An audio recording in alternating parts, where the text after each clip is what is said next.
Hello there, Jerome here from JeromeFitness. In this video, how to get rid of the fat from your lower abdominal muscles. I'll also talk about why it is so difficult to get rid of this and get visible lower abs, as well as give you some tips on how to actually get those visible six-pack abs.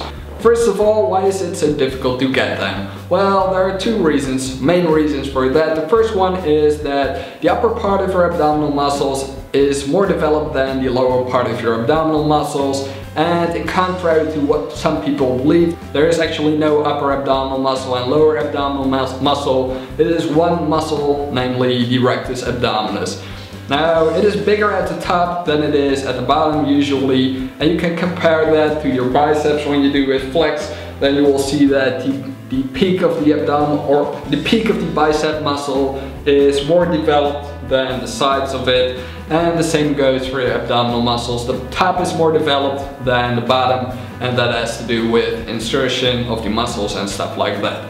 Now, this is important to know because there is usually not more body fat on the lower part of your abdominal than the upper part of the abdominal, but rather, because the upper part is more developed, it is easier to get through the layer of fat than it is for the lower part. Now, before going on to the tips that I have for you, here is a myth that I want to bust. The myth is that some people believe that you can actually do spot fat removal. So if you want to lose fat from your butt, you will have to do some squats and lunges, deadlifts that work directly on the butt, or at least that's what some people believe. It is not true though. It will only work out the muscles that work there, but it does not directly burn more fat from that area. And the same goes for your lower abdominal muscles. If you do abdominal exercises, it won't burn the fat from your abs. So that leaves me with two tips on how to get those abs. So the first one is to lose body fat overall, and you do this by eating fewer calories than you burn.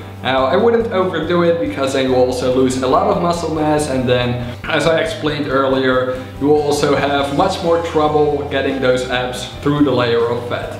So I recommend doing this by only eating a little bit less calories and rather focus on working out more.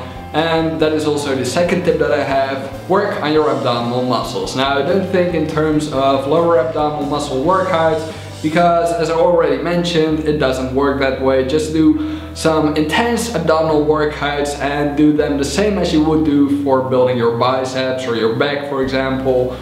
Don't work them out every single day, rather focus on working out 2 or 3 days a week, and also go for about 3 sets of 8 to 12 repetitions, which is best to build muscle mass.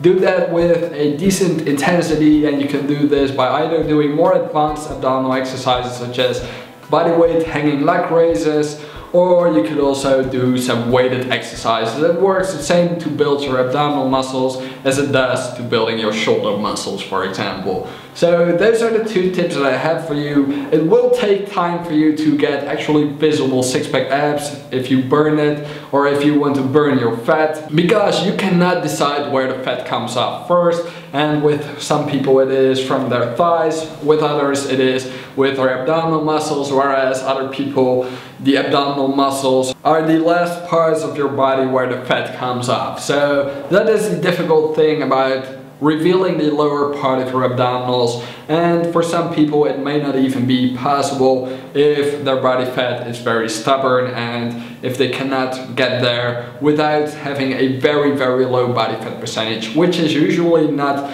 easy to stick with year round. So that's it for this video. Thank you for watching. Subscribe for more, thumbs up, and I will see you next time.